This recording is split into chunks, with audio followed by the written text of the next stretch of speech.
Assalamualaikum warahmatullahi wabarakatuh. Yang terhormat kepada Bapak Dr. Haji Tubagus Wahyudi STMSI selaku dosen pengampu mata kuliah Public Speaking atau dengan panggilan akrabnya yaitu Om Bagus. Perkenalkan, nama saya Dia Azmi Mutia dari Prodi Manajemen Dakwah 6A. Kali ini saya akan menyampaikan kesan dan apa saja yang saya pelajari selama belajar Public Speaking. Dalam setiap penyampaian materi, Om Bagus selalu mengarahkan kepada ajaran Islamnya dulu, agar memperkuat dasar-dasar ajaran Islam dalam mempelajari public speaking, karena memberikan landasan moral yang kokoh dalam berkomunikasi secara publik, itu sangat penting. Nah, ada kata-katanya Om Bagus, yaitu, jangan kamu kerjakan apa yang tidak kamu ketahui ilmunya. Dengan begitu, kita harus mencari tahu dulu ilmunya di dalam Islam itu kayak gimana. Jadi dengan begitu kita tidak hanya belajar untuk menjadi pembicara yang efektif aja dalam public speaking, tetapi juga menjadikan komunikasi ini sebagai sarana dakwah kita. Nah, adapun materi yang diberikan oleh Om Bagus yang pertama yaitu ada mindset atau pola pikir, menjelaskan bagaimana pola pikir yang benar itu. Nah, pola pikir yang benar itu adalah pola pikir yang memungkinkan seseorang untuk tumbuh dan berkembang atau mencapai potensi yang untuk menjadikan dirinya itu lebih baik lagi. Dengan itu memiliki pola pikir yang positif dan adaptif itu memungkinkan seseorang untuk menghadapi tantangan dengan lebih baik, belajar dari pengalaman dan mencapai tujuan hidup yaitu dengan pola pikir yang baik.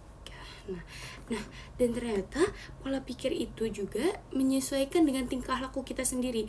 Jadi misalkan tingkah laku kita tidak baik, otomatis pola pikir kita ke depannya nanti tidak baik juga. Selanjutnya itu ada berbicara mengekspresikan pikiran. Nah, berbicara ini tuh sangat dipengaruhi oleh jiwa, hati, data, dan emosi. Kenapa tuh ada misalkan dari konsentrasi kita nih dalam pemahaman untuk kita berbicara. Jadi kalau kita ingin berbicara tuh pemahaman kita tuh harus fokus gitu loh. Harus konsentrasi dengan apa yang kita pahami gitu. Jadi biar omongannya juga nggak yang belibet. Terus yang kedua tuh ada skill berbicara. Emang nggak semua orang mempunyai skill berbicara, apalagi untuk berbicara di depan umum. Itu pasti ada aja yang kemarin juga saya dapat, kalau misalkan kita berbicara di depan umum itu pasti 12%-nya itu kita berbicara, sisanya kita diem karena kita udah karena yang mungkin yang nggak terbiasa berbicara itu bakal mengalami hal tersebut, kayak seperti nervous, kan pasti bingung apalagi yang ingin dibicarakan kan di depan. Terus kayak ya nervous sih, kebanyakan orang tuh pada nervous, jadi untuk berbicara di depan umum tuh susah. Contohnya saya sendiri untuk ngomong di depan umum tuh padahal cuma sekadar perkenalan aja tuh tidak berani juga gitu. Nah, makanya ada kata-kata Rasulullah SAW, yaitu sebelum berbicara itu difikirkan terlebih dahulu.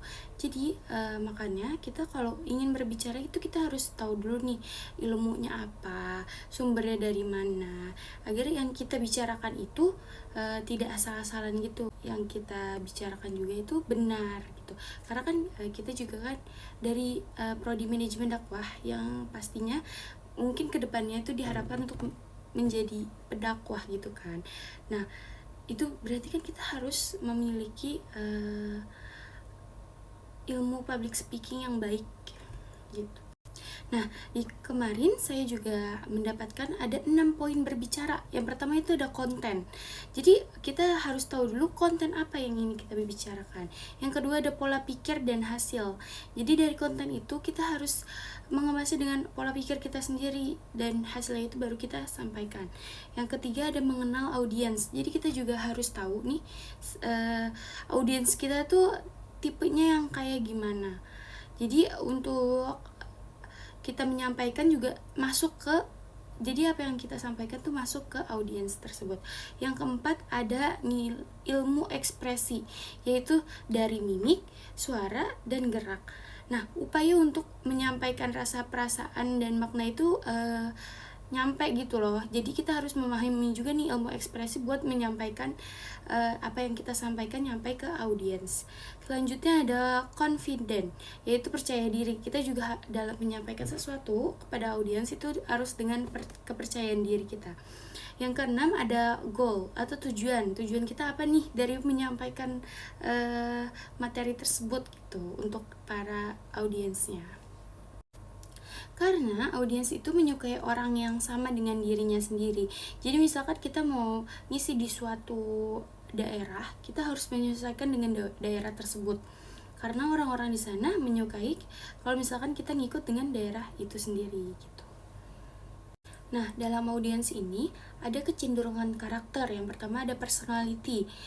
Terus yang kedua ada sensorik, yaitu di dalam sensor kita ada kinestetik, visual, dan auditory.